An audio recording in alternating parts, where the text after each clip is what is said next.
What's up, guys? This is Jared, Hunt Nashville. Hoping you're having a good morning, afternoon, evening, wherever this podcast finds you on a fine day like today, or rainy, or snowy, or Armageddon has happened. Who knows? You don't really listen to this when I record them, and when me and Kevin sit down and do them, you listen to it sometime in the future, so I have no clue. This could be tomorrow when I upload it, or this could be in like 10 years after I'm dead. It could be. Who knows? Well, I got grim real quick. This week on the podcast, we have got a really good show for you. We have got Trace Ayala. Trace is a hunter, an outdoorsman, a businessman, an entrepreneur, and he also daylights as Justin Timberlake's creative director. We met him via social media and other mutual friends and decided it would be awesome if he would grace us with his presence, and he's so obliged. So we had a really good conversation about hunting, music, business, turkeys, deer, a little bit of everything. It was really nice. We also sat down with Phillipe Vander Elst at the same time. Phillipe is a game manager, for I guess lack of a better term. He runs Vander Elst Land Management here in Tennessee, and they manage properties for wild game. They manage for deer, turkeys, doves. They also manage properties for just general wildlife management, anything to improve the habitat on a property to help the wild game flourish. That's kind of his forte. Had a really good conversation with him about some management techniques and some management ideas for whitetails, turkeys. Talked a little about his quail background, doves, a little bit of everything. It was a really good conversation. We learned a lot. It's always nice to sit down with people who actually do it hands-on and are not just simply reading about it. If you like this podcast and you want to hear more like it, make sure you subscribe wherever you're at, first of all. That really helps us out. That way you get it in your podcast app or inbox every week when we upload. If you could also leave a rating wherever you're at, especially iTunes, that helps other people find the podcast and helps connect them with some content that maybe they like. Who knows? This podcast just kind of floats out in the ether on the internet somewhere. And if you don't stumble upon it or nobody sends it to you, you have no idea it exists. And maybe they need this information. Or maybe not. Maybe you hate this podcast. Maybe you're a glutton for punishment and you listen to it every time we put it up just to cuss at me and tell yourself how annoying my voice is. And if so, that's great. It still shows up as a view, and I assume you're enjoying it. So just keep doing your thing. You can find us on Instagram, Hunt Nashville, on Facebook, Hunt Nashville. You can find us on YouTube, Double Trouble Hunting. We have a bunch of hunting tips, especially turkey tips, with turkey season coming up as of when this podcast is getting uploaded. A lot of good tips, especially for beginning turkey hunters who haven't done it a lot. Some good stuff on there. Again, thanks for listening. Let's dig into this thing.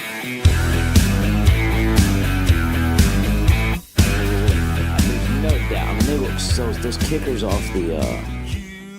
You know what I'm talking about? Off the G2s? Yeah, the kickers. I mean, the exact kickers he has, but I guess a lot of deer have it. But I mean, it's so close in range. Right.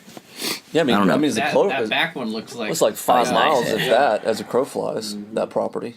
Yeah. It's not that far at No. all. So that's within rut ranging territory. There's some Yeah, of I mean, those yeah, this year. potentially. They're just ones we found by the pond already. Oh this man, year. I mean, that was blue tongue. Yep. Yeah. That wow, sucks. Brutal. Man.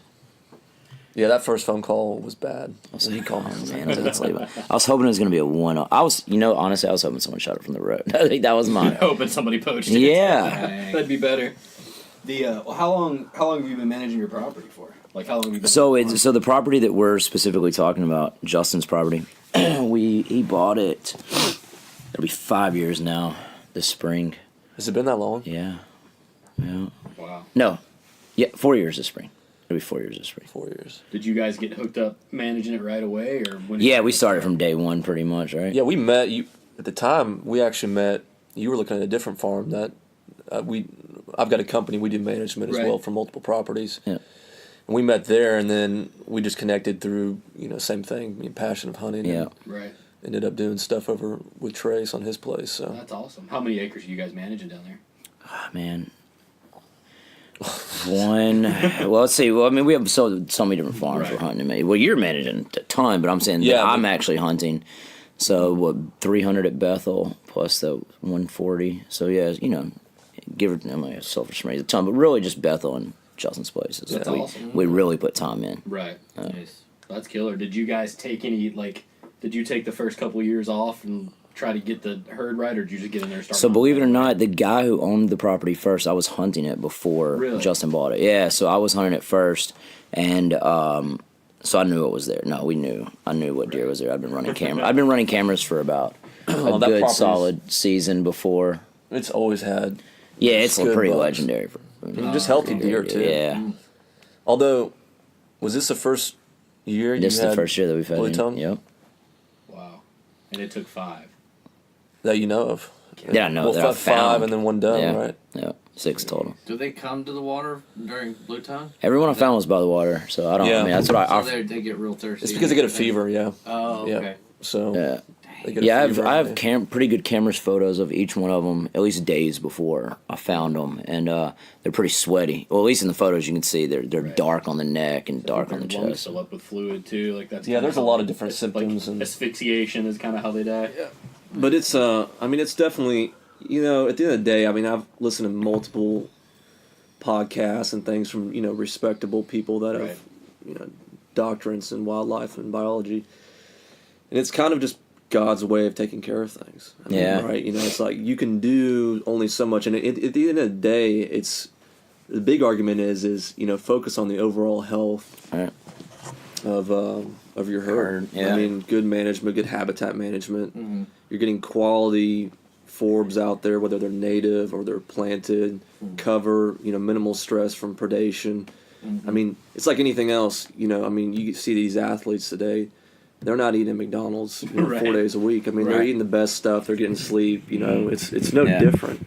So, yeah.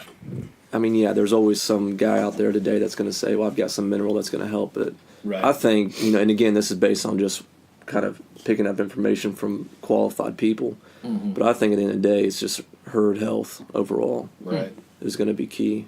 So, Yeah. No, it's a yeah, and that's what we were kind of talking about before.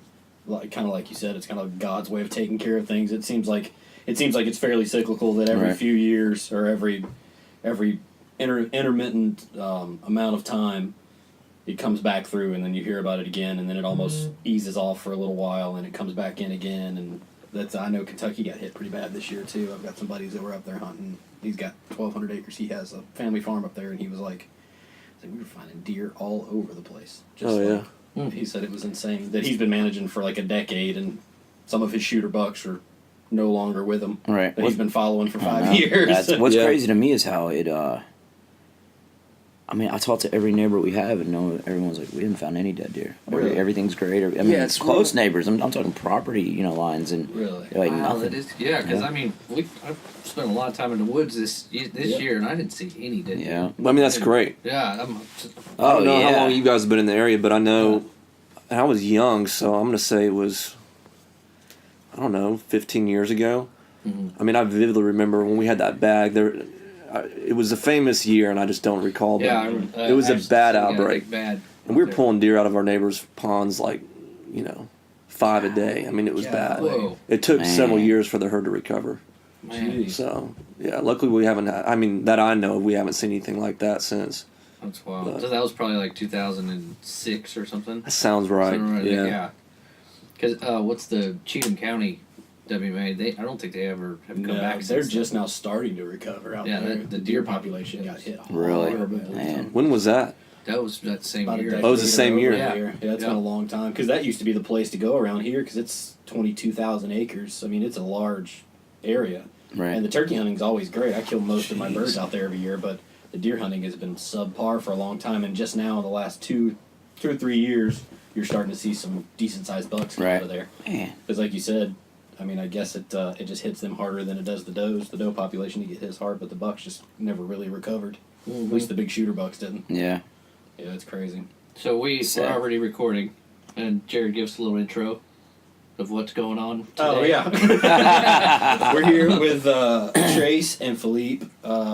Trace, I guess we met via social media. Yeah, for sure. The best way to Yep, do it. We yep. have a bunch of mutual friends. We do. I was listening to Randy's podcast, and I was like, "Oh, this is awesome, man! I should hit these guys up." I mean, I'm pretty new to Nashville. I mean, 4 years now, Right, so yeah. new to Nashville, and born and raised in West Tennessee. Right. And just, you know, linking up with guys around here who hunt and Yeah. have mutual things in common is always a good thing. Well, it's kind of the way it works too. Most of the farms that we've ever gotten permission to hunt or still have permission to hunt has all come through just like, we've had a couple of leases. Right. But for the most part, it's just like, hey, dude, come hunt with me. Right. Hey, you come hunt with me, that kind of thing. It was my biggest fear moving here is I wasn't gonna have a place to hunt. I was living in California, Los Angeles for 15 years, and funny enough, I did a ton of hunting out there. Really? You know, everybody's like, "How did you stand it?" I was like, Right, that's "We were all hog hunting, we were goat hunting, we Right. were doing something out there Blacktail? always." You did blacktail? I didn't do. I would no deer hunting, but Okay. just hogs. We would do goats, rams. You know, I had friends with a bunch of farms. A lot of this stuff is released, except for the hogs. Obviously, they're everywhere. But yeah, so I did a ton of hunting out there. My biggest fear of moving back here, not knowing anyone, was not having any place to hunt. Right. But funny enough, Wrong. Yeah, like all over wrong. Oh, I ended up with yeah. like, yeah, Well, and you Yeah. got kind of prime time in Tennessee. It seems like you know, Yeah. we were talking about a minute ago, just like the deer, the health of the herd and the size of the deer around here is incrementally getting larger. Right. I think in big part to like what the QDMA and that kind of thing. People Yeah, actually for sure. managing for horns rather than shooting the smallest thing Yeah. in the world. Which is still where I land, which is an argument I get into with a lot of people. with what? With shooting? With shooting, I'm just like I'm a meat hunter. I need to Right. kill 2 deer a year, Right. basically. And that's kind of where I'm at. If I kill 2 deer a year, then I'm golden, and then I'll hunt for horns. But like, so I usually shoot the first thing that walks up, unless somebody has told me not to. If I'm on a happens. farm where they're like Yeah. 8 or better or 4 or better, I don't care what anyone shoots as long as they're paying for a hunting license and it's going back into conservation. I mean, Yep. and you're having fun, Right, right? That's yeah, all that that's really the main matters, thing. man. Yeah. To me, Oh, yeah. As long as now poaching and stuff like that, Right. yeah, obviously that's Yeah. not a given, but that's what gets me. well, it seems like the demographic of hunters is shifting a lot. Like you don't have as much like Elmer Fudd, good old boys, Bubba's drinking beer hunters Right. as you used to. Right. When I was growing up, I grew up in South Mississippi. We ran. I mean, you can still run dogs down there, but Yeah. we ran dogs. We hunted on the river reserves, and I mean, everybody had a 6-pack of beer and Oh, yeah. shotgun with a bird shot in the front if they were hunting squirrels, and a buck shot right behind it just in case a deer walked out in Yeah, the off season. that's like the same Kind of same way I grew up yeah. too. And so now it seems like everybody's a little bit more straight laced Yeah. about it and a little more serious about it. Yeah. Yeah. So what? So you hunted in California, Yeah. Yeah. and did you hunt in? You're from like the Memphis area, right? From Memphis, yep. Grew up actually Shelby Forest, which is a state park right there, right outside of Memphis. That's where I grew Yeah, so up. did you grow up hunting when You you grew were a up kid? hunting there. And, I grew up hunting. My dad was a hunter. He loved it. He didn't get out a ton because of work. So I would go out. He got me into deer hunting early on. As every kid I knew that went to school, I mean, that's what we did. You know, opening day or juvenile hunt was the biggest thing Yeah. of all times where I was at. And so yeah, I mean, I would go with anybody that would take me. So yeah, for sure. that's awesome. That's kind of like me. I grew up. All of my extended family hunted a lot. Right. And my dad was always working a bunch. Yeah. He would go like on the big days, Yeah. like, day after Thanksgiving, Right, when right, the right. uncles got together and stuff. Yeah, And I was yeah. always too young Yeah. to go. I always wanted to do it. So when I moved to Tennessee in '99, I was like, oh, I'm going to start bow hunting. Yeah, I'm gonna do it. Yeah. So ever since that, I just well, I've always been in like anything outdoor. Really. Yeah, just me like too. fishing and anything. Any Like, the I'm four wheelers, more of dirt a- bikes, anything. Yeah. It's just I don't know. It's a way to unplug for me. Yeah, absolutely. That's the main Tell thing. me about it. Sure. What about you, Phillipe? You know, it's funny actually. I mean, same thing. Grew up outdoors as a kid, fishing more. My dad, I remember him inviting me to go hunt, especially duck hunting, and the timing was probably just off. I mean, I was too busy with other things. But no, I mean, I really did not start seriously hunting until I was probably 18. Wow. Yeah. You're from here? Yeah, born and raised in Franklin. Yeah, Oh, awesome. Oh, okay. One of the rare so- natives. I Yeah. know. I married one as well. My wife's native Really? from here, yeah. Nice. Yeah. So yeah, I mean but that was it. I mean, for me, it was. I had a good buddy in high school that finally convinced me to go sit in the woods one morning, and I think it was just sitting there and watching the sunrise. And I don't even know if I shot anything on my first hunt, but just experiencing that side of nature that I'd never seen before. Yeah. That was it. I mean, Yeah. that was Yeah. it. And then now too, that just kind of snowballed into the management side of it, and seeing good habitat management and long term what that can do, to a herd, to a property. I mean, it's just like it's a good addiction, but it's definitely an addiction that I've got. Oh yeah. So, Yeah, definitely. You definitely have to learn how to manage your time along with that. Yeah. Oh, yeah. During your season. So you're Yeah. married too, right? Yeah, So yeah. it's like having that balance Yeah. is really important. Yeah, tell me y'all about both know how that is. You guys have Yes, kids? yes, we Yeah. do. We do. Oh, yeah. right, both y'all 6 kids. and 3 for me, and Yeah, 5 and 2. Oh, all right. Wow. Yeah. We're around the Both same have age. two. I've got an 8-year-old, a 5-year-old, and a 4-year-old. Yeah. Yeah. And I've got the baby, so like 6-month-old and a 2.5-year-old. Got it. So we're still baby mode. Yeah. Yeah. you're in Boys, girls. Girls. Girls. Two boys Yeah. and a girl. Yeah. 2 boys, yeah. Yeah, it throws a whole nother wrench in things. Did you guys Like buy a lifetime license for him yet? I'm doing it like this week. I did it. for my Oh, daughter. my Yeah. kids. It's amazing. It was a Yeah. must. That was the first thing I did. I was $200 like, bucks. I mean, come on. Yeah. That's, Yeah. I spend that every year. Yeah, Yeah. that's a Yeah. tip for all the dads out there. You gotta Yes. get your kids the Yes, lifetime absolutely. license. It's before the age of 3, I believe, Yeah, right? it is. Yeah. Yeah. Yeah. I think you can actually do it at any time. It just It the just gets price more goes up. expensive. Yeah, you're right. No, yeah, we can get it right now, Right but now it's it's like $1,900 It's bucks, really right, or more. expensive. I think it's more. I think it's Is it? $3,000 It's for really expensive. Yeah. They my in-laws, that was like a gift for each of 3 of my kids. Yep. The a good family friend of ours works. We have a bunch of friends that work at the TBRA, but a good family friend of ours, one of the assistant directors, and he's always pushed them to do it. So like before my kids turn 3, every time my father-in-law goes and buys them their lifetime license, which is awesome because I didn't have to spend the money. That is great. And Yeah, I'm like, that's great. If my kids go fishing once every other year Oh, it's for the perfect. next 20 years, It justifies it. it easily pays Yeah. for, and I'm like, my daughter is my oldest. She's into ballet and musical Right. theater, and like she may never be into it. Same with But mine. just to know that she can go if she wants to Right. is a lot. It means a lot for sure. Yeah.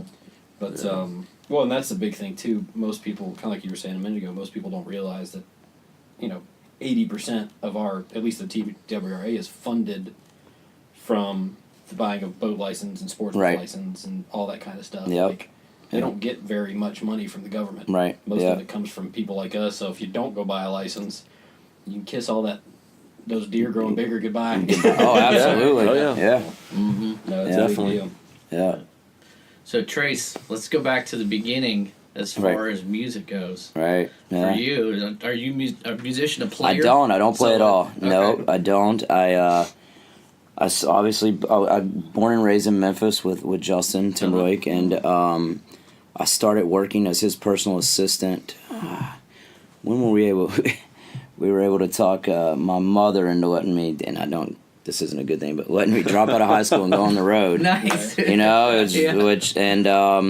worked as Justin already out of NSYNC. Oh yeah. You know, when NSYNC first started, when they first came to the States and blown up, he was 14 years old, 14, 15, Okay. so he was right out of 8th grade. I Yeah, didn't realize he was like, and so yeah, they started really blowing up, hitting it big, and he was like, you gotta come out here. So we ended up talking to my mom, wanting me to leave. Hit the I'm road. sure that was a fun conversation. Yeah, hit the road.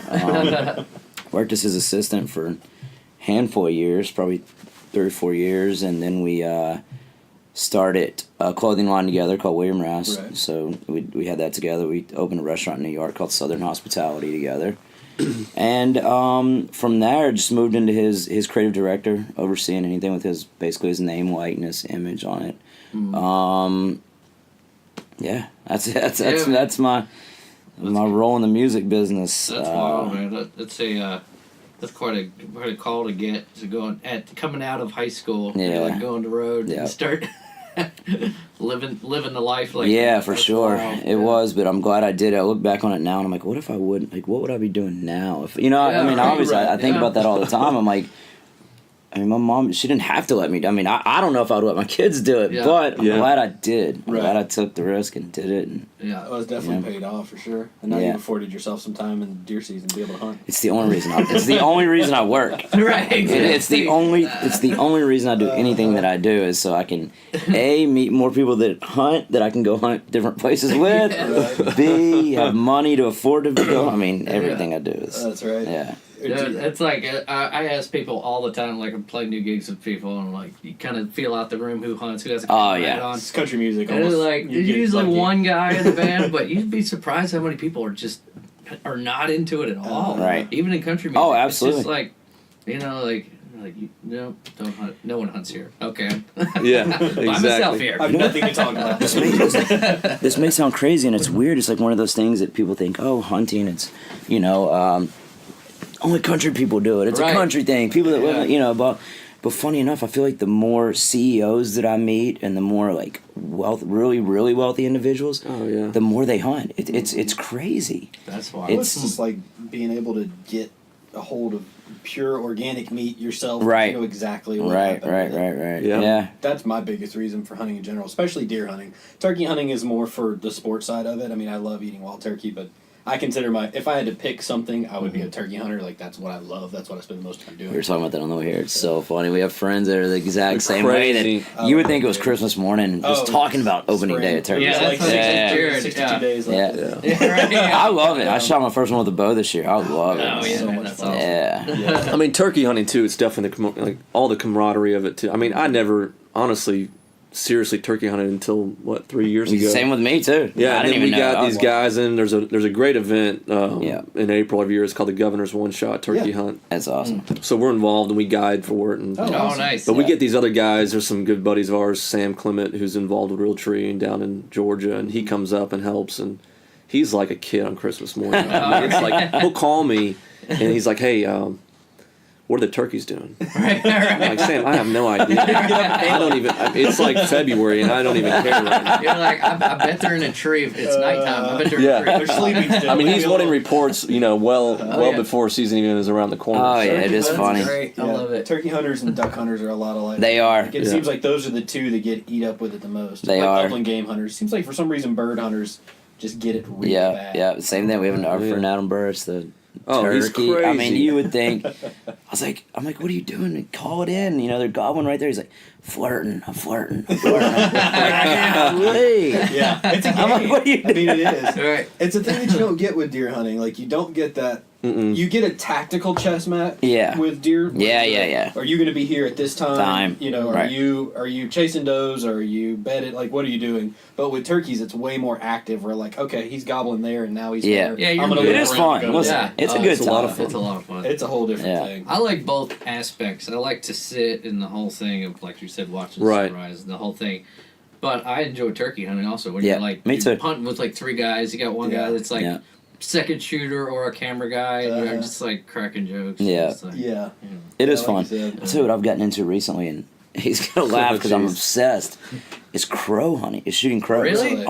I've only ever done that a couple times. It is They use a a 22 gun? blast. No, No, yeah. it's just like duck hunting. I mean, we Oh, decoy. really? Oh, Call really? it- Oh yeah, Full thing. decoy, mouth call, and electronic call. If you Man. would just, but mostly mouth. Just take your mouth call out. Yeah. Crow, just like you would take a crow call for turkey. I mean, Right. for turkey hunting. Yeah. Yeah. And it's decoy. I'll do a mixture. I'll put just crow decoys out first, and see if I can call any in. But if sometimes those circle and won't come into that. But if you take an owl decoy, put it on a fence post, and then put 3 or 4 crow decoys like facing it, and then just start blowing. Really? They can't resist. Gotta try They that. just come. Oh. I mean, rolling straight in. It's fun. I've got to try Yeah. that. I've That's only wild. That ever would done be a once. good time. I've sat on the edge of a field with a crow call like during turkey season before. Right, Like, right, The birds aren't gobbling, and I'll like shoot a couple, one crow or maybe 2. I mean, they're crows. huge birds. It's crazy how That's big they wild. are. I can't understand. I mean, I haven't even looked into this, but you told me this the other day. They've got the weirdest regulations for crows. It's yeah. You What's can it only- Really? Friday, Saturday, Sunday. Yeah. And the season ends I never heard of February. Yeah, it's Really? pretty. Yeah. Well, then I would shoot them out of season. Of Sorry. course, you always hunt on Saturdays. so- Statute of limitations, yeah, but if it ends in February. Oh, Yeah. Sorry. All right. That was 15 years ago. They Yeah. Right. You're Um, I won't let Bobby listen to this. But it's fun. I mean, listen, it's something different to do. Oh, yeah. If you just have a Yeah. weekend, or like especially right now, it's awesome because there's nothing going on. I mean, it's that or predator hunting right now. It's what? It's that or predator That hunting. actually. Yeah. I mean, I think that's actually considered. Isn't that in? Yeah, I mean, definitely, yeah. They're Yeah. predatory. I think they'll eat the Turkey eggs, like baby. quail, Yeah, that kind of thing. yeah. Yeah. Squirrel is in right now, isn't it? Squirrels in. I believe so. Yeah. Yeah. That's a lot of fun. That is a lot of fun. Such a pain to skin, and my wife won't eat them. That's the problem. Yeah. Because Yeah. I always feel bad. If, you waste anything. But you know, but it's fun. It's fun. So ideally, you shoot a bunch of crows, leave them out, and then Shoot the try to coyotes. hunt. Yeah. Exactly. That's perfect. I'll tell you what, Phillipe, they've been. I mean, with the coyotes, y'all been trapping crazy, right? Really? I mean, how many a day? Man, we had a first set, which was kind of like, this is not a normal scenario, so I don't want to like toot my horn. Right. Yeah, right. I think the first morning the guys pulled 4 coyotes and 1 bobcat. Holy cow! I mean, yeah, it's been. But these are properties, and you talk about great activities to do this time of year, even as a deer hunter. I mean, it's like, I might be quoting this wrong, but Dr. Craig Harper, I think, said it best: is habitat management. It's not an event. You know, it's a way of life. And so if you kind of get that full circle mentality and understand that it's not just, okay, season's over, put your stuff up. I mean, now's a great time to be out running trap lines. You can see movement. You can see what the pressure's like on forage for the deer. I mean, what are your deer doing right now on the property? Are they essentially starving? You know, what needs to happen to see that herd through to the springtime when we get, you know, our foliage back? So across the board, trapping is... And it's just fun, too. I mean, you talk about getting kids excited about stuff to do. Oh, Go run a trap line with some kids. Yeah. It's amazing. Wow. Huh. What kind of traps do you guys run for coyotes and bobcats?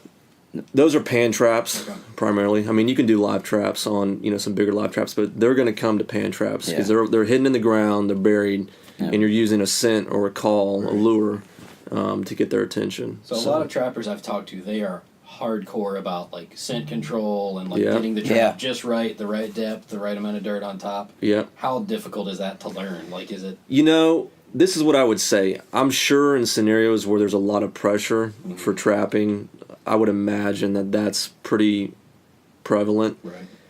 But like this property that we just trapped, it hasn't been trapped in about 5 years.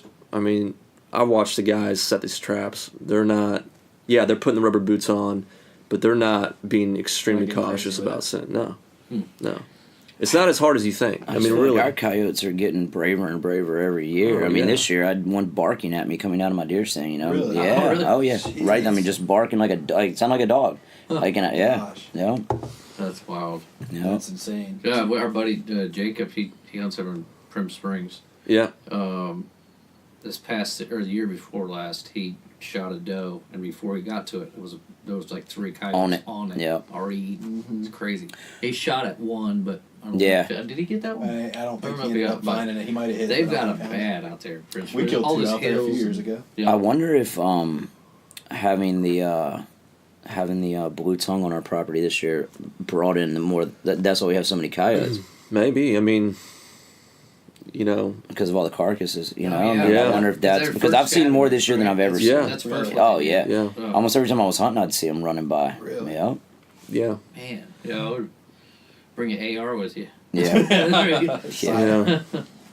But yeah, I mean, I don't know why people don't do it more often. I think maybe that's what it is. You know, people get hung up on how much time and effort. It's a little bit like intimidating. It's just to me. It is. I've It shot is for coyotes, sure. but I it's agree. like, Listen. I think about trapping. I'm like, oh gosh, how am I going to learn how to do this? It's Yeah. not as bad as you think. Okay. I mean, and listen, this is coming from someone that I did not grow up with my father taking me at the age of 5 to run trap lines. Yeah. No one did. I mean, it's not as hard as you think. And at the end of the day, it's just an excuse to get out in the woods, right? Right. I mean, come on. But listen, it is too. I mean, me being a hunter and hunting everything under the moon, I would. Walking up and shooting an animal in a trap it's intimidating for anybody, Yeah. right? Oh, I mean, yeah. that to me, Snarling at that you. yeah. I mean, it is. I think that's a big part of it as well. You know. Although these coyotes, they are so timid. When Oh, they're they in a are. trap, Yeah. It's unbelievable. They are. I mean, I'll tell you what will come after you is the raccoons. Yeah, they're they're like aggressive. little grizzly. They're Yeah. so aggressive. Yeah. Yeah, you walk up to a raccoon in a trap, and it's like a little grizzly bear. Yeah. He wants to rip your face off. Yeah. I came out. Well, my sister-in-law and niece were leaving our house together. We live in College Grove, and we got a little 5-acre spot. And they came running back inside the house, and they're like, "Penny is killing something right now on the steps," and she had a big raccoon in Oh, her mouth, no. just doing the death shake. with this thing. Dude, Killed this raccoon. I was like, good dog.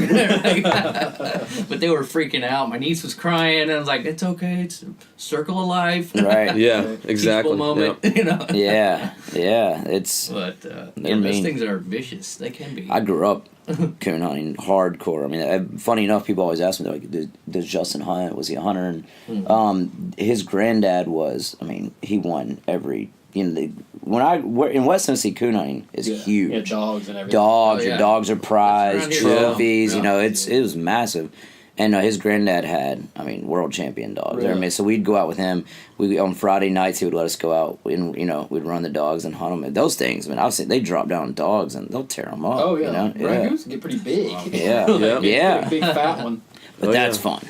That's going out at nighttime and running that's the one of the dogs. guys. and- Yeah, I want to try that one time. Yeah. Andy Griggs does that a lot. It is a Does he? blast. He'll do that a bunch. Yeah. The well, not to circle back, but we go forward and back and forward and back. Yeah. Yeah. What brought you back to Tennessee and specifically Nashville? So my wife and I were living in California. I was out there for work with Justin, and we had our daughter was born in L.A. Okay. And when she turned a year old, we kind of looked at each other. And my wife's Australian, so Okay. for her to move. Below the For her, face of the yeah, it was especially me being from Memphis. She'd that's it. That's Yeah. that was her experience, and we were like, we got to do something. I just didn't want to raise her. Didn't want to raise her in California. I wanted her to kind of grow up like I grew up, and wanted to farm. And she. My wife agreed to start looking at places, and we said, why not? Let's just look at Nashville. And growing up in Memphis, it's funny because it's only 2.5 hours away, but I never spent any time in Nashville, ever. Mm-hmm. And I was like, let's go spend some time. And so we'd come out here a couple weekends and stay and meet. We had a couple mutual friends, or I'd met some people through the business that lived here, country music singers and stuff. And so we'd go out and go to dinner and stay downtown, and then so we met a real estate agent and started looking at places, and we were looking this area, Brentwood, Nashville area, and the 840 had just opened up, and we were driving up, and it kicked us off on the 840 and brought us up through Leaper's Fork. And when I came through Leaper's Fork, I was like, Right. this is where I'm gonna live forever. Oh, yeah. I was like, I'm done. Yeah, so that was it. That's it. That's the story. That's Nothing awesome. more. And we purchased that house, and Justin and his wife came and stayed with us one weekend, and they were like, this is unbelievable. Like, this Yeah. Leaper's Fork's pretty magical. It is. Yeah, it is. Well, it feels like you're like thousands of miles in the middle of nowhere. And But I can be you're downtown in literally 40 a half minutes. hour Yeah. from downtown. Oh, yeah. Nashville, Yep. And you can, have all of that and still like live in the country. Yeah, we landed.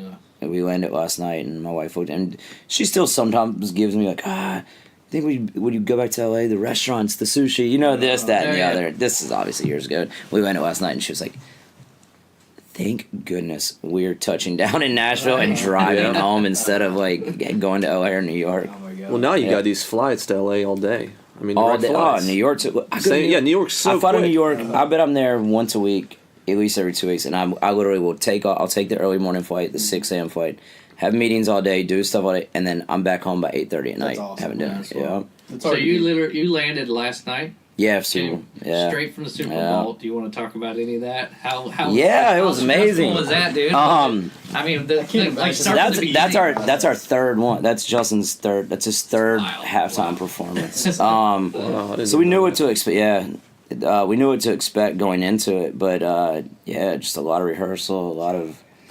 this time around, what we didn't. I mean, we took into consideration obviously because we do it a lot, but it's just now it's not just doing the performance. Now it's your post and how many times are you going to post and what are you going to reveal when, your timing, what everything. whole There's a lead up. science. Yeah, Yeah, but I don't know. It was fun.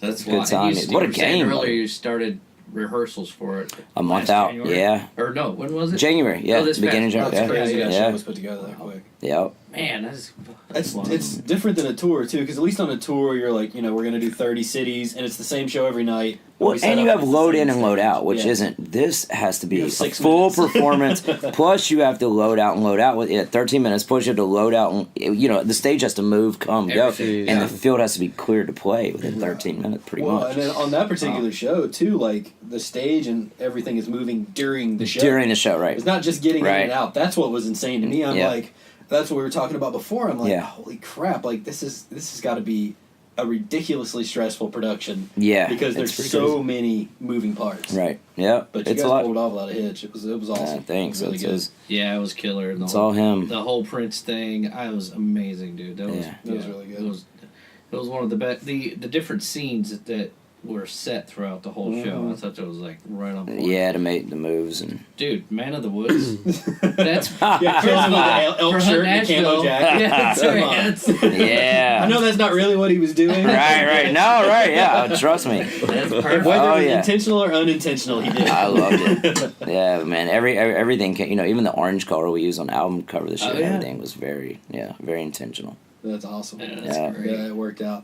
It's Phillipe, what got you into wildlife management? Because you said you didn't even start hunting until you were 18. Really hardcore hunting. Yeah, no, it's I think for me it was got married, started hunting, and then quickly we ended up moving to New York City. We were there a couple years, worked in the city. And we wanted to come back to the South, but we weren't quite ready to come back home yet. What took you up there? I got a job actually managing with a company that oversees buildings in the city. Okay. So yeah, we were working on Cooper Union's new academic building on the east side. Okay. But yeah, it was a great experience. If anybody has the opportunity, of course the city's a great place to experience. But we wanted to come back, and we didn't really want to come back to Franklin just yet. So we ended up, it's a long story short, but ended up down in South Georgia, North Florida. Mm-hmm. And unbeknownst to me, that whole area where we've landed is actually the plantation belt. So you've got all these still pretty large tracts of privately owned land. We're talking like on the small scale, 3,000 acres, but there's private tracts of 20,000 acres. Wow. And what happened, it's all the industrial families from, out west, basically. Right.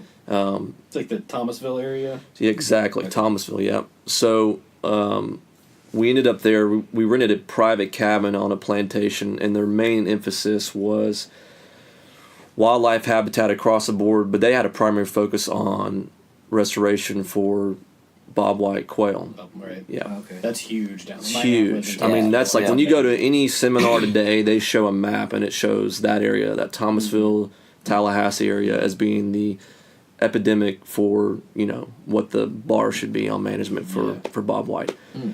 So spent time there. On the weekends I worked just honestly for free, for fun. The guys managing that place were all graduates with wildlife degrees, and I just fell in love with it, really. Came back here. I'm from Franklin. My parents are actually still in the Leapers Fork area. Right. But came back here, took a job up full-time for a private landowner that, really had the funds and the means to support habitat management for deer and turkey on his property. It's about 1,000 acres. And then just saw the need for the same type of service in that area. And so started the business about 5 years ago. Right. And so that's kind of been it. That was, no crazy background, no father that grew up world champion duck hunter or anything like that. Just fell into it and just fell in love with it. And I just decided quickly decided that I wanted to be somehow involved with nature, on some level. And it just kind of all came to fruition. Really. To just go back to doing what you love. Right. That's exactly. Awesome. Find a niche that you can actually make some money. And it's awesome. It's awesome too, because with Phillipe, it's when I first met him, I was thinking we were gonna, let's plant corn, let's plant beans, let's do your clovers, your green fields. But when you actually sit down and start looking at everything, when he starts laying out, and we did, even for my wife and kids and stuff, like the wildflower native grass setups he does and plants on the property and stuff. Where in the spring the butterflies are everywhere. Just stuff like that you don't really think. Everybody thinks like just plant, your food sources. Yeah. all that, but you really get into like the bedding and Yeah. everything. It makes everything, It's yeah. crazy. So as hunters, we have a tendency to focus on the game species and not everything that surrounds. Yeah. Everything Yeah. surrounds kind of It all has to go together. it kind of makes yeah. the whole picture. Even Yeah. when you're out hunting, like Yep. I'm not necessarily shooting squirrels when I'm deer hunting, but right. sometimes I like seeing them. Sometimes Yeah, I yeah. kill everyone. Right, out there. right, They sound right. like a deer walking up. Yeah. Exactly. Yeah, for sure. Been But sitting for over 3 hours. yeah, Right. but it all matters, you know. I mean, it all. It's all full circle. Right. Yeah. Is it true? I've heard that if you get a good quail population on your property, it's a good barometer for showing how you're Absolutely. operating. Is that true? Yeah. Okay, because I'd heard that somewhere, but Yeah, I mean, listen. At the end of the day, in my opinion, and if my opinion really is not worth a lot, but if you guys sit down and you know you research, you know, the best voices out there. I mean, we're talking, you know, you got Dr. Grant Woods or Craig Harper, all these guys that have made it a lifelong passion. We've got enough time spent in the field, enough studies done, whether it's universities or private individuals. Habitat is key. I mean, it's really, so whether your focus is bobwhite quail, turkey, deer, at the end of the day, on a lot of levels, it all coincides. So, I mean, if people could focus on, and it's hard, right? I mean, you guys, based on our conversation, I'm in the same boat. One day I would love to own my own property, but I'm not there yet. no. So it's pretty easy to convince a landowner, if you've got rights to hunt that property, to plant a field. Right. You know, that's not too hard. But if you go up to a landowner and you say, hey, you've got forest that hasn't been harvested in 50 plus Right. years, which is kind of the majority of our timber in this county. It's pretty across the board. I think you need to do a select cut. You know, it's like they're going to look at you like, what are you talking about? You mean you want to cut Yeah, down my exactly. Yeah. Right, yeah. Right. Right. But Yeah. in reality, I mean, if you want to talk about real management for wildlife, if I had one tool in my bag to use forever, it would be a drip torch. And I would have property that has open canopy. I mean, you can do a hardwood savanna, but open canopy where sunlight's getting down, and I would manage that ground and basically keep reforestation from coming back and manage it with fire. Yeah. And that now you think trapping is hard to talk about. I understand. Trap Fire, fires. yeah. Yeah. Right. Drop yeah, a match I know, and to but- see it burn. yeah. But if you Yeah. guys, I mean, and to anybody that's listening, we have the tools. You know, do the research, talk to your local entities. It is not as hard as you think, and Yeah. bang for your buck. Even if money's not an issue, right? Even if you got all the funds in the world, fire is probably one of the best tools you can use. Like Yeah. you said with Grant Woods, he's a huge proponent of that. Huge. Like, prescribed fire, select cut, and hinge Yeah. cutting are like his three big things. Yeah. Yeah. And like Yeah. he goes in, I've watched a lot of his stuff and listened to a lot of kind of talks that he's done, and like he's a big fan of not burn it all down, but it's amazing what you could do when you light something on fire and give it 2 years. Yeah. It's unbelievable. I mean, if you guys could see in person how quick 5 acres can burn and what that does. I mean, you talk about readily available food that springtime and that summer for that herd, and we're talking about native species that the deer already are looking for, right? I mean, I don't know if you guys have incorporated soybean on any of your land, but unless we're in an ag county, Right. which we do have some ag, Yeah, right? some. But most of our area, we've got situations where Yeah. there's no row crop. Right. So we'll see a lot of times we'll incorporate, you know, for me personally, I mean, I'm a big proponent for Eagle seed soybeans, Yeah. which at the end of the day, soybeans are good, but these Eagle seed, they've got a longer gestation period, so you're not going to lose your beans early. We did a test this year. We did Eagle seed last year, and then this year we did That's right. just ag beans. And Yeah. it was night and day. Really? Yeah. Oh man, Night and day. that's crazy. Yeah. So no. So Yeah. you've got that, right? You can plant it, which is great. But, I mean, at the end of the day, that forage that's going to come back from prescribed fire, it's hard to beat. Wow. I mean, it really is. Have you had anybody that you've worked with make a big push for bobwhite management? Because I know that little obviously bit. the quail population here used to be Oh, back in yeah, the day right. used to be awesome, but now it's like You still I do know- see them though, right? I mean, Yeah, a little bit. Yeah, I mean, you talk to the old timers and some of the old farm. We've got a farm right here in the county. It's in the city limits. My wife and I actually rented a place on that farm. It's about 1,200 acres, a lot of row crop, and we would see bob white, native wild bob white. I mean, we're talking like inside Franklin city limits. Wow. Now it's 1,200 acres, and here's the other key too: is the guy never cleaned up his fence rows. That's the key. That's so that was Plenty part of of it. yeah. Yeah, Plenty of a places lot to of hide. habitat. yeah. But Wow. this, and again, this is what I've heard from respectable people that know what they're talking about. I'm told that you're better off if you see that there's potentially a wild covey still around. You're better off just improving the habitat management for those birds versus bringing in other birds. There's speculation and possibly proven theory that if you bring in other birds, they have the tendency to carry on negative traits if they crossbreed with wild birds and also potentially share some type of disease.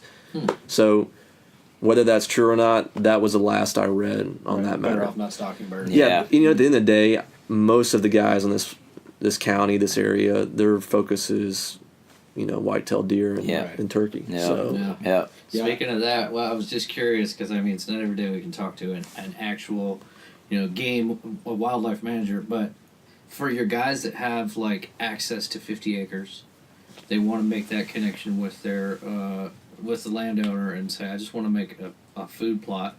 Walk us through that process. Like I know there's a lot. like the best way to convince them to do that? Well, no, just the actual process of putting in a small food plot on a 50 acre, because I feel like Right. most of the guys 50 acres, right? Yeah, That's I about agree. 50 fair. to 100 acres. Yeah. For sure. Yep. Yeah. But is there I mean, just walk us through what you would do after you walk the property.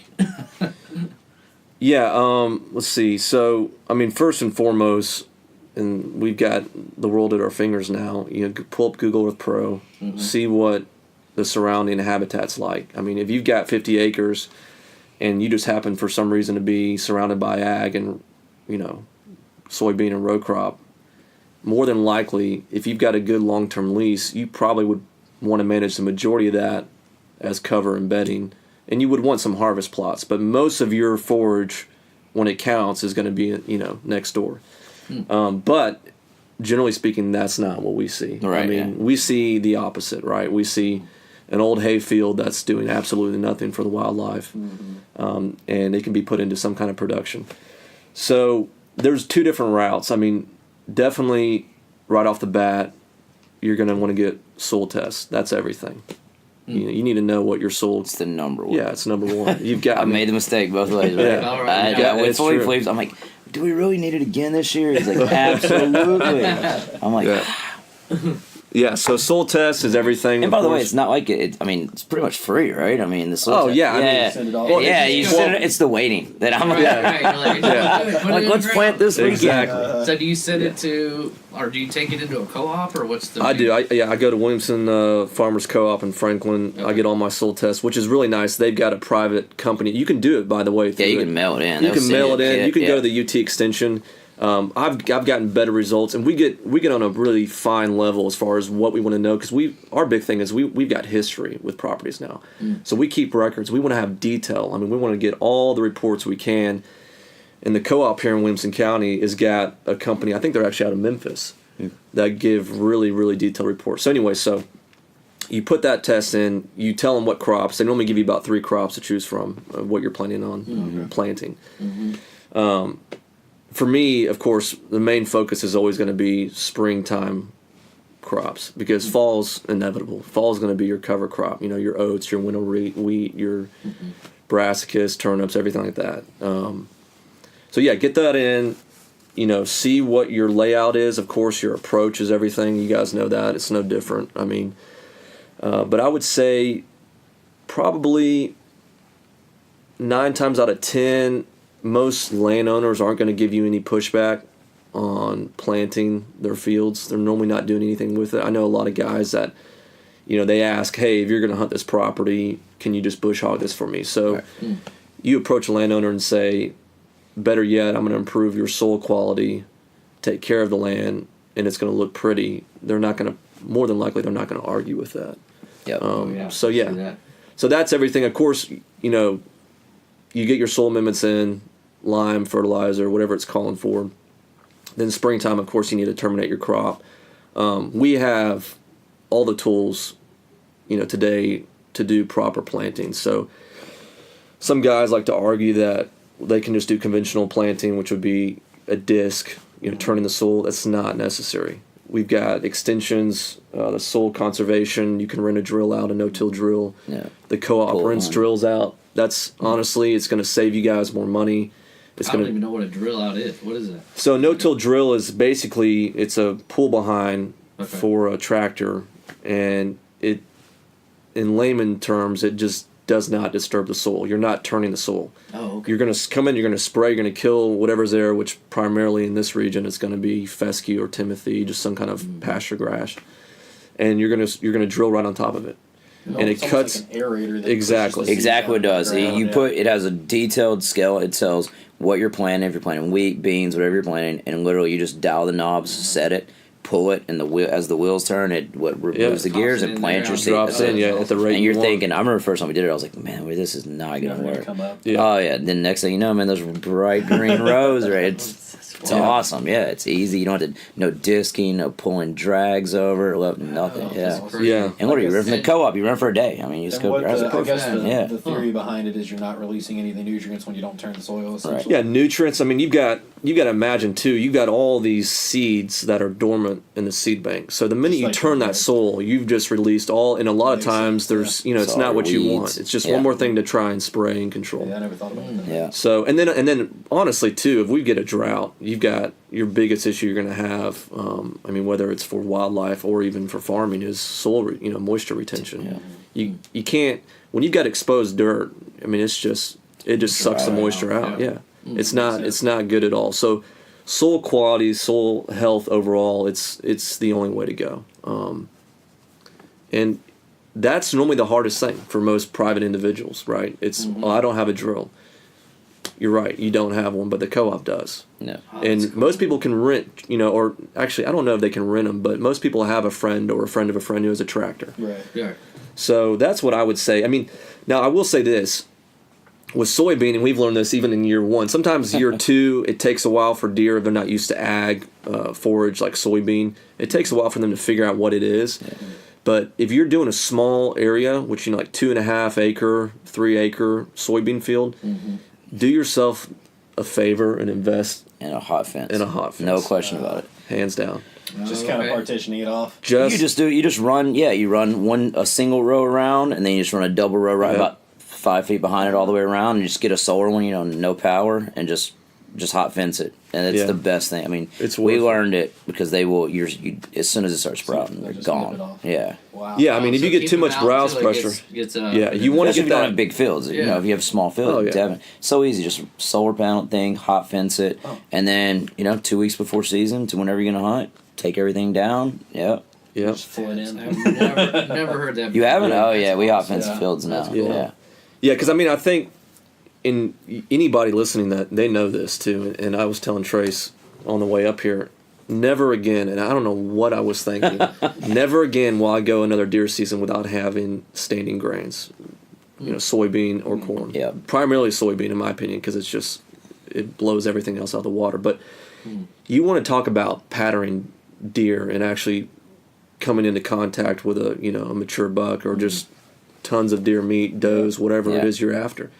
It's cold fronts, afternoons, standing grains. Yeah. It'll blow your mind. Yeah. It'll change your life. Yeah. I mean, it's amazing. It is true. It is. There's nothing like it. It's the best. I don't know, man. Those early season green fields are pretty good. I know. That's Catch 'em before It's they true. get lost. Oh man, it is true. But there's so much. For me personally, it's like early season. I wish they would push the dates a little agree. bit back. I mean, early season, it's like you It's get out in the hot. woods, it's like still 65 degrees. Yeah. It was really Swatting hot this past year. Yeah, I mean, it is was bad. Like 80s and stuff, and it was hot. And then like you'll shoot a deer, it has ticks on it and stuff. No, That's when it's still hot and know. everything. You're like, man. So this year we had so many acorns too, man. It was, I know, and it's hard to acorns get them are out of the hard. woods. Yeah. So how was y'all's deer season? How'd you do? Yeah, mine was. I mean, I shot a nice deer in Kansas this year. really nice deer. Muzzleloader, really nice deer in Kansas. Jeez. The muzzleloader on a friend's property they have out there, and here I took. Best thing that happened this year is I took my friend's son out, and he shot a nice buck over on our place, and that was it. Nice. Yeah, That's cool. it's his first and only deer. Really? That's awesome. His dad's really not a big hunter, and he called me. He said, all my son's friends are hunting, and he wants to get out and do it. Think you could take him? I'm like, of course. I said, he can come out and shoot a doe. Yeah.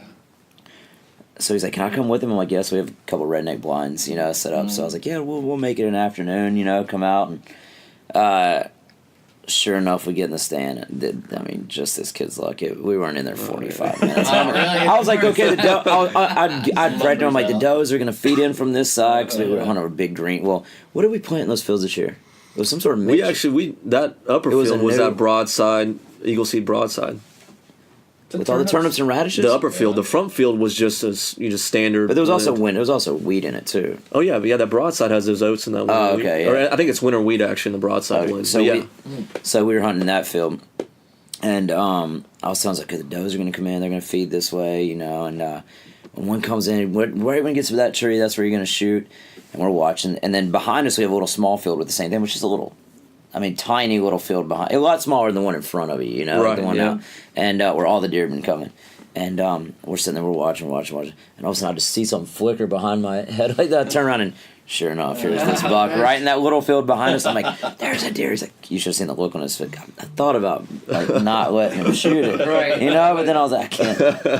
The look on his face like, was so... Because it wasn't... I wouldn't have shot it. It's probably, 3? Yeah. I mean...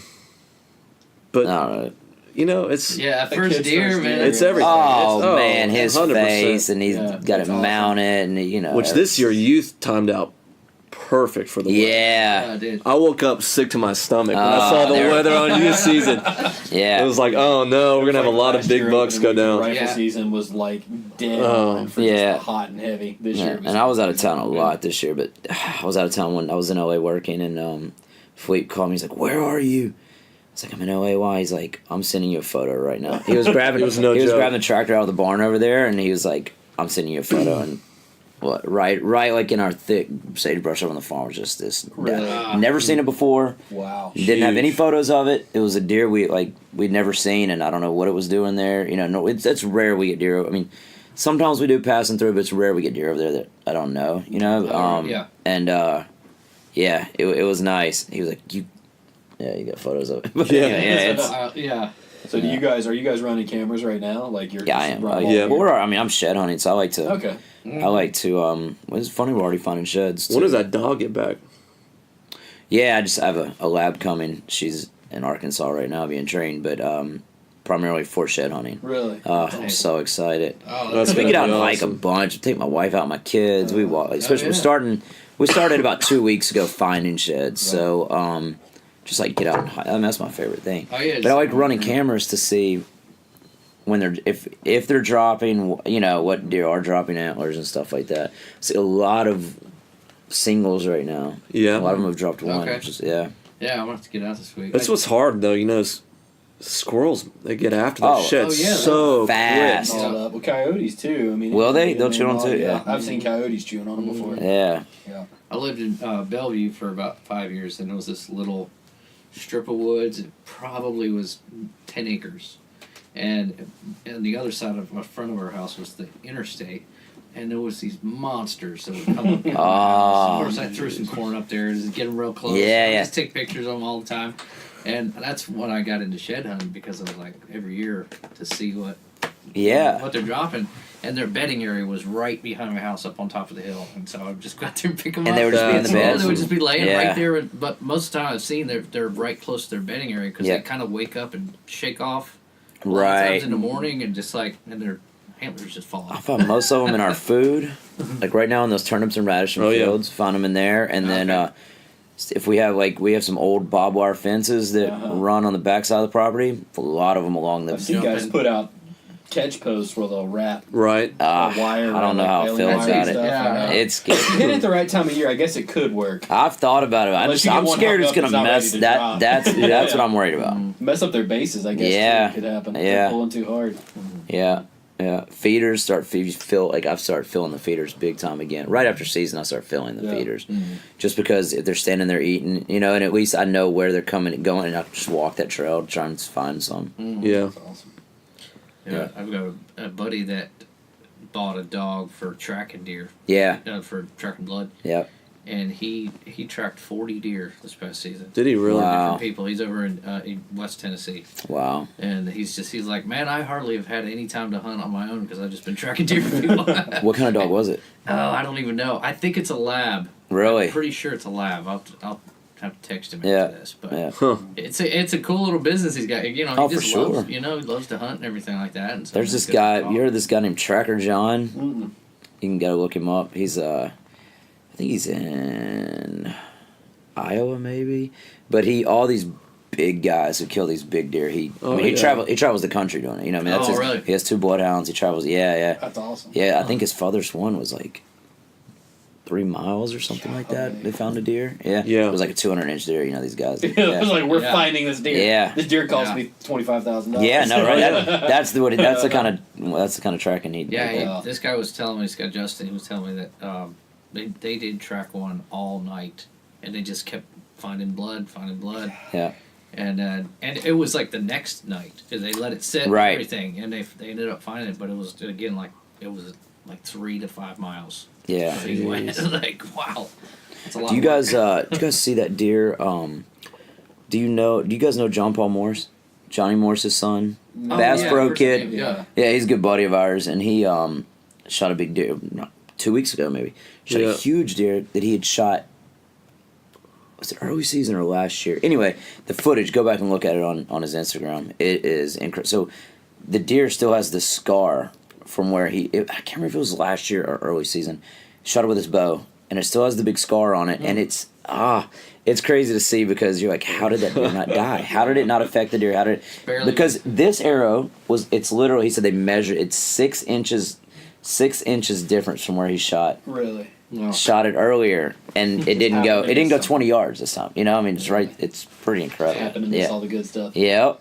It goes, and this deer's huge. I mean, it's huge. That's awesome. Yeah. Yeah, it's bow hunting, man. That's what it's like. You can be dialed in, but it's the angles are just so. I've had deer so run tough off and to never read found sometimes. them. I know. Like, Yep. how did that deer I not know. just It's go 20 frustrating. yards and fall over? It's Or frustrating. the worst for me is if I ever see a deer with a flag sticking out of its back. and it Yeah. runs It's off. like, as soon as the tail goes up, I'm like, Son of- I missed him. Well, With the arrows. The arrow, just yeah, the sticking out, fletchings, it's, yeah. It's not a pass through, and I'm It's- like, dang. I shot one 2 years ago, and I just happened to have someone with me who was filming, a buddy filming, and it comes in right at 35 yards. I shoot, I miss it. My Luminox just right under it, sticking in the ground. The deer jumps and doesn't go another 5 yards. Doesn't really, just keeps looking back at the Luminox. Doesn't really know what happened. Mm-hmm. And the guy with me, he was like, try to shoot it, and it was back towards me, and I was like, no way. He's like, I'm telling you, put your pin. He said literally an inch on the left of its spine, that, and shoot. I shoot, sticks it, goes, buries. Just the only reason we know is watching the footage.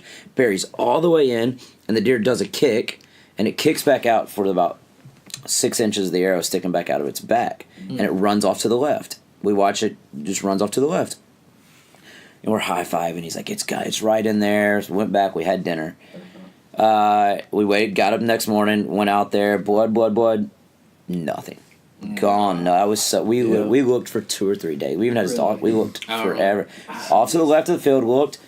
He calls me during they were turkey hunting. Calls me during turkey season, and I was hunting his property, and he goes, starts sending me photos holding the rack up like this, and the arrow is the arrow and everything. Obviously, when the deer ran off to the left, and we got down and went out, something spooked, and it went straight across the field to the right, and he found it 20 yards. On the around the right side of the field, man. laying, yeah. Jeez. But I got it was still perfect condition. No, I mean, that's cool. So you got the mount. That's got the cool. mount and everything. Yeah. I mean, obviously I had to get a new cape and everything, but yeah, Right. yeah. That's That's cool. awesome. yeah. Well, what is the, unless you got anything else? You got anything else you want to ask the men? I mean, I could sit here and talk for a while, but Yeah. I'm trying to think of anything pressing. Talked about the blue tongue a little bit. The blue tongue. Ugh, Like something off of Waterboy. Right. It's got a blue tongue. blue tongue.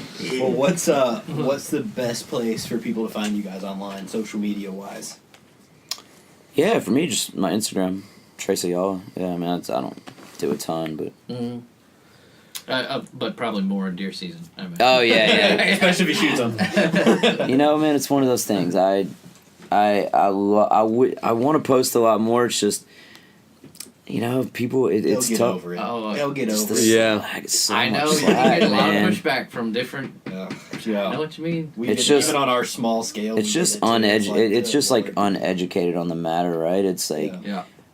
I'm completely for people who are, if they want to be vegan and not eat meat and disagree with it for that matter, and they stand by it, and that's the way of life. I completely agree. That's something fair enough. That's your opinion. Mm-hmm. But the people who do eat meat and buy it at a grocery store or things like that, and are against hunting, I'll never understand that. Yeah. And I'll argue it to Yeah. the max. I'll never understand it. Yeah, it's I have because I have some friends that are vegan, and I'm like, if you're against it for health or Right. religious reasons, I can totally get behind that. Right. Like, I don't understand it. Yeah, but But if it's- you're against it because it's ethically wrong, Right, I'm right. like, well, then you have to be against everyone. You have to be against everything. Yeah, Like, the that food gas station, industry, there's a that- bunch of beef No, jerky. yeah. You go in there Yeah. and protest them, like Yeah. I'm sorry, that's just kind of the way it works. So, Oh yeah. yeah. what about you, Phillipe? Are you on the Instagrams? Yeah, he is. Yeah, I am. Good Yeah. stuff. Yeah. You know, honestly, I don't even really post as much as I probably should, but yeah. Oh, dude, your line of work, you could. Yeah. Nah, know. man, everything you post, be I'm all like, over it. man, it's Yeah. amazing. Yeah. I know all the know. planning and all the That's- equipment stuff I out would there. follow that every day to see what you're doing. Yeah. So you know. Yeah. So I've got that, which is just my last name. I think is my last name, Vander Elst. It shows you how much I look at it. Right. We'll put it in the show Yeah. podcast. Yeah. We'll find you. And then I do have a website for the business, but that's honestly more just because I was supposed to get one. I mean, we don't, to have a Yeah. presence online, and Right. that's So if there's anybody out there with money in the South Nashville, Right. Exactly, hire yeah. somebody. Yeah. Phillipe Exactly. is available to come Yeah. manage your property Yeah. and grow 200-inch deer. And you have a .com, right? yeah, website. velm.co.com. Cool. Yeah, so velm.co.com. Yeah. Nice. Awesome. See some pictures of the land and everything. Like Yeah. Yeah. Yeah, and then I mean through the Instagram you can go to it, or you can get my contact on there, but yeah, I probably should post more. Yeah, you I should. just, Man, I'm telling you, Yeah. you would. Yeah. I mean, I do when I do post. I mean, they're good posts. I would imagine. I mean, I get good feedback, but Yeah. I think when it's hard too is for me personally, especially when I'm hunting. I kind of try and make a point not to be staring at my phone. Oh yeah. So the idea that I've got this pressure to just take pictures all for Instagram, and I just sometimes I can't get there. Yeah. I just kind Yeah, of I want totally get to. it. That's the whole reason I'm out there, is to separate myself from Yeah. the day to day.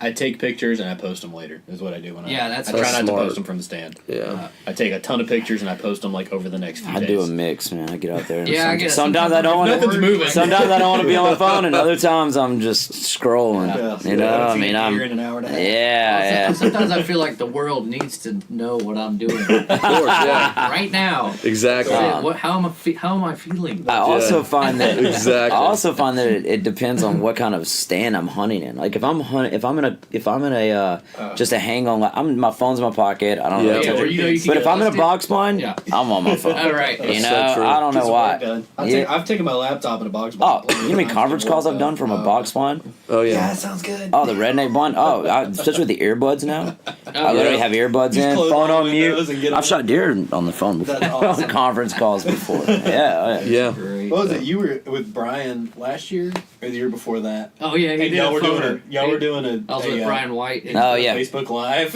and a deer walked out. Oh, and we yeah. shot it. It's funny. That was that's Uh-huh. right. There was another time he took a phoner.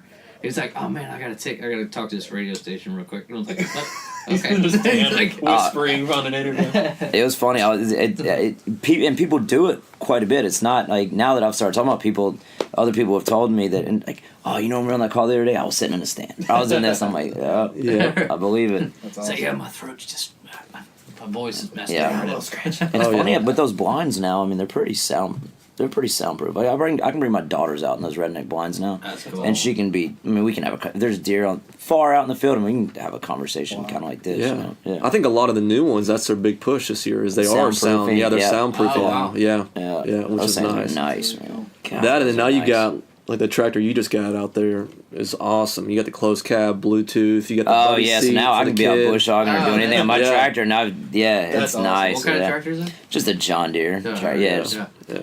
I've got a smaller one. And it's not mine, but I mean, I'm not. Justin's trying. All right. Yeah. Yeah, but Yeah. how often is he on it?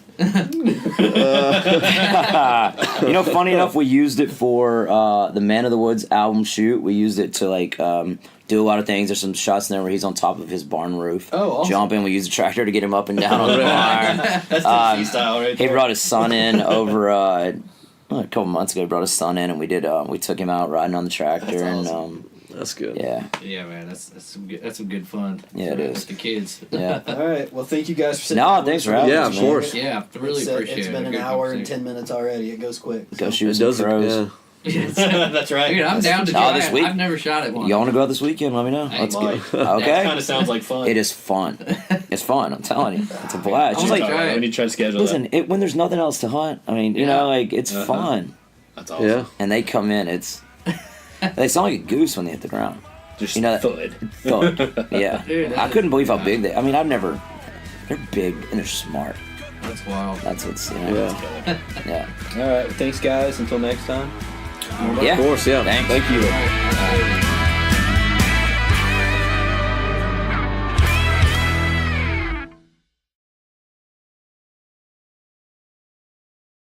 We actually recorded this next little bit after we had stopped the podcast, but Kevin had a question that he wanted to expand on a little bit. I could not figure out where to slip it into the conversation without making it sound awkward.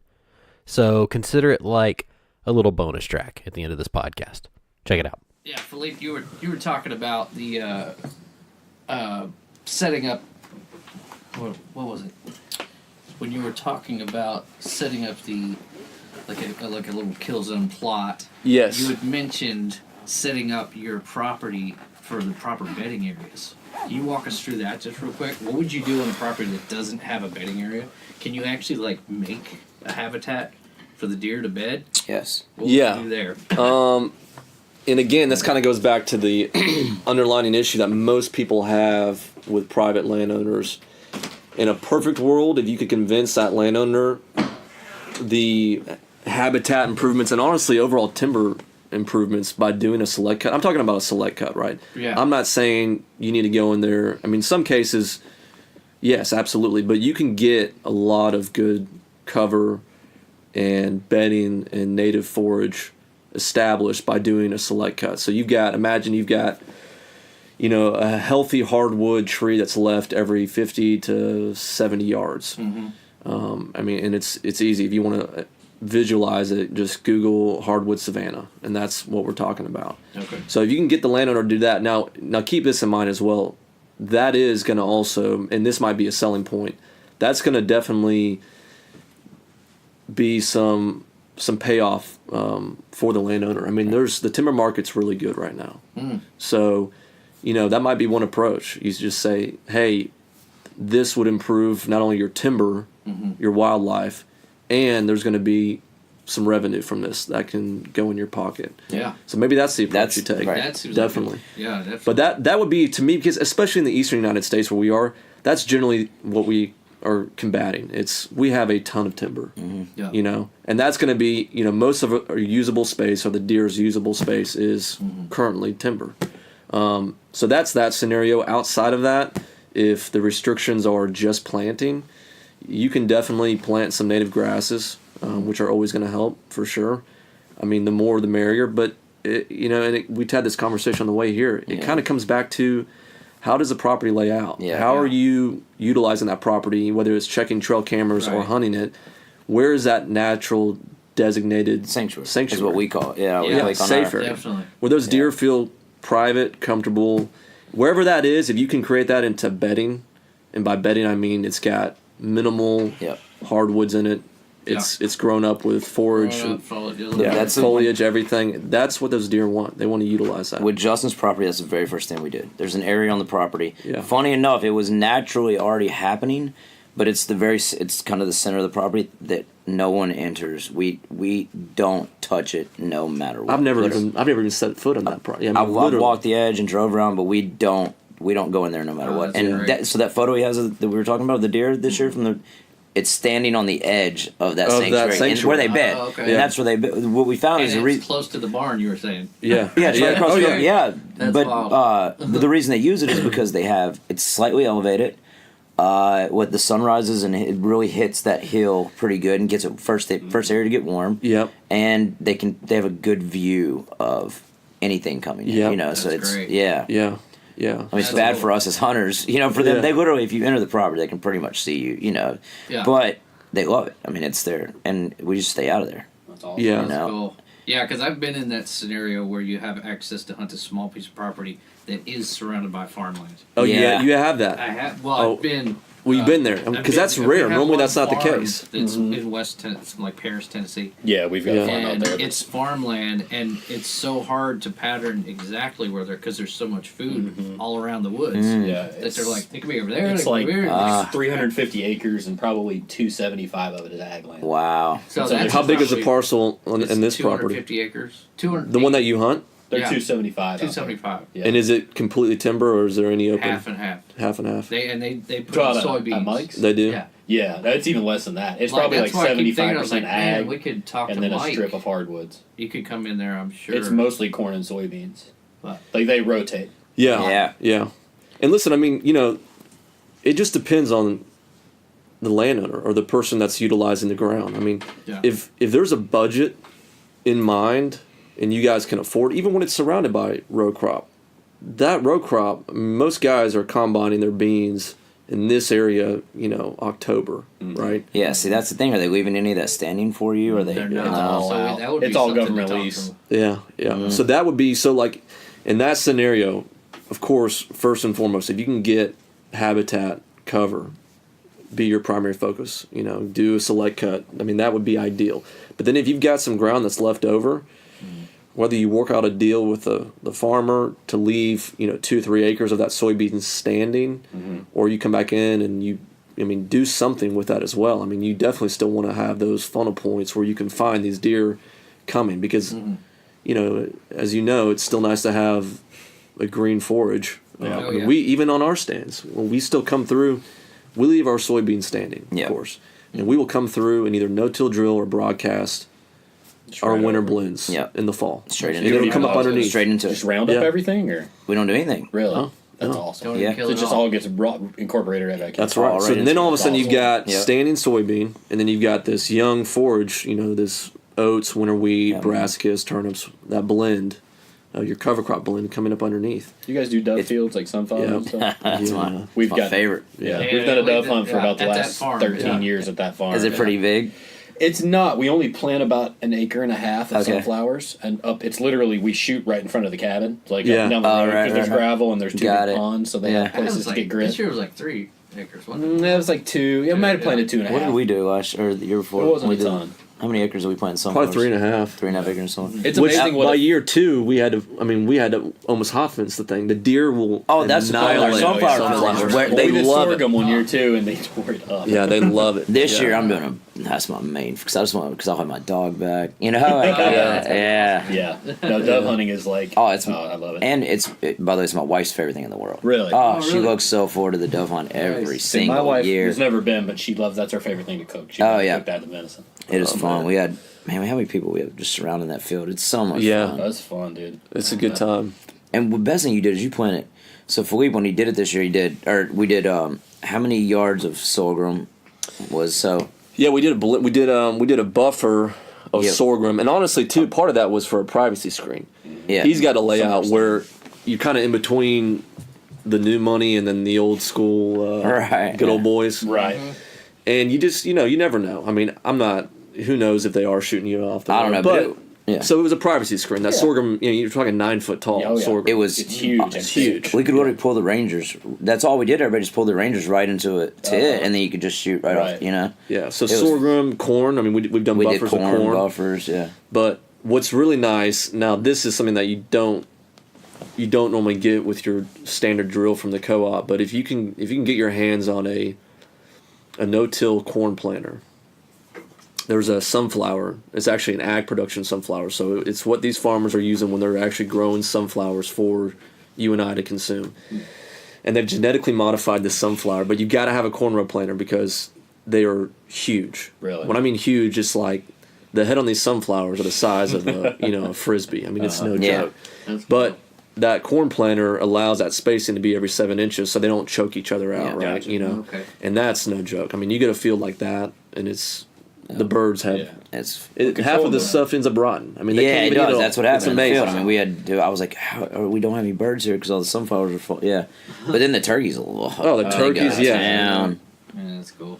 Yeah. Yeah, you got a photo of them. I mean, you can see like Yeah, I mean, that's that was the heads on these things. That's like Yeah, the size of a Everyone. basketball. That's Yeah. I know. insane. Yeah. every one of them is that big. I mean, it's just Yeah, that's great. it's a good hunt. So by the way, that's a good way too. The landowners love that. that is true. Yeah. Love. Oh, They they well, their see some wives sunflowers, love the yeah. sunflower That's field. The everything. kids come over. They Yep. take spring pictures. right, yeah. yeah. It's perfect. Yeah. Yeah, See, there's some good tricks here. That's right. yeah. Yeah. At the end of the day, land. it's, I mean, if you can, if you want to get your wife on board, go show her a sunflower field. You know, I'm pretty sure she'll let you plant one. Yeah, So- yeah. Are those wildflower fields you did? Those are Yep. crazy. Yep. Yep. That's cool. So, but yeah, I mean, I'm fortunate enough to where some of these properties that we manage, I get access to, and it's bigger tracts, and there's a lot of funds there that are really putting a lot of money into it. But at the same time, I still have some little properties like the 20, 50 acre tracts. I think, and I wish I had a trophy room sitting somewhere that just could attest to my success, but I don't. I mean, I don't have these booners on the wall. But what I do know is what I've listened to from people that are much more experienced on hunting, and what I've seen firsthand. Approach is everything. So if you can figure out what's limiting, especially like people love to plant stuff. So if it's not management with timber and fire, and you're gonna plant no matter what, figure out. I mean, what's the limiting resource for that that property right. in that area? Not just that property, but what's surrounding it, and use that. And at the end of the day, if you don't even want to do the research, soybean.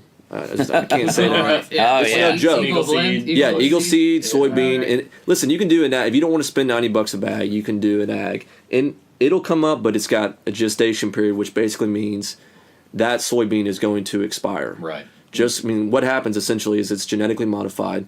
Those row crop farmers, they want it to be dead and brown Right. for the Okay. combine. Okay. These Yeah. eagle seed beans, they're made for forage. They were actually originally, the guy that started it, Brad, it was originally for cattle, for Yeah. production. Okay. Yeah. So they're made to handle heavy browse. They've got two different varieties. One is got a bigger leaf and a little bit shorter, and the other one's taller. But it doesn't matter which one. It makes no difference. They all work great. They're Roundup ready, so you've got one herbicide to control weeds. Yeah. And you've got forage that's got readily available crude protein. I mean, I'll back up. The proof is in, the facts. The largest buck shot today was not over a supplemental feeding. I mean, I'm talking free range, not in a pen, right? Right. Was not over a feeder. It was in a soybean field. I mean, there have been, it's signed, sealed, delivered. The results are in. listening. You don't Soybeans, if you're going to plant anything, Yeah. do it. Right. Because at the end of the day, spend more money on that. You can get, we did it this year. You can get a really good at your local co-op. You can get a blend for a cover crop that fall. Winter wheat, oats, brassicas. No name brand. It doesn't have to be Whitetail Institute. I mean, I love their products, but it doesn't have to be. Yeah. And you can get it a lot cheaper and put that out on top of your soybeans. Yep. So, Yeah. That's cool. Yeah, I it did it changed. last year. I just broadcast mine. Remember, I just drove Yeah. my Ranger through the beans Yeah. and I just had a simple just broadcast at our wheat blend right over top of the soybeans, and it was awesome. Came up As they perfect. were going, as the deer were eating, as they were going down, the green was coming straight Yeah. up. Yeah, And what that's was really cool. cool is because I did drive the Ranger through there. It was paths, so I started where my stand was and just did almost like this, like leaf All right. veins, Oh, you know. wow, yeah. And then so the green came up a Shoot lot lanes. faster, and literally they would just walk straight in. You know, Yeah. it was awesome. That's cool. Really cool. Yeah. yeah, I think at the end of the day, everyone's figuring out the same thing, and it's all how do you hunt a property, without busting them out and educating these deer.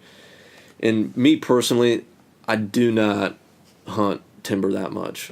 I've just gotten blown out too many times. Yeah. But I hunt a lot of standing soybean. I mean, when you get these cold fronts in the afternoon, like when we had soybean on this one property last Yeah. year, I would sit in the afternoon, especially when we get a snow, Yeah. that last snow. Yeah, it was. I mean, it's unbelievable. You watch 20, 30 deer pour into a soybean. Standing soy, it's unbelievable. You talk about deer are so lazy. They don't want to, the last thing they want to be doing is digging their nose through the cold leaves and snow and ground, looking for the few acorns that are left behind. Yeah. They're coming to that They're just feeding standing soybean. Yeah. Those pods are still all waiting for them. They're above ground. They're easy to get. I mean, you cannot beat it. But like you said, the biggest thing is people are, just scared to plant it because you're thinking planting crops, Right, yeah. It's not that. It's not that. It's not. No. Man, that's cool. Yeah. That's some great information, fellas. Thank you. Yeah. Yeah. Thank you again for sitting down with us. Cool. I know we already did the wrap up. But that's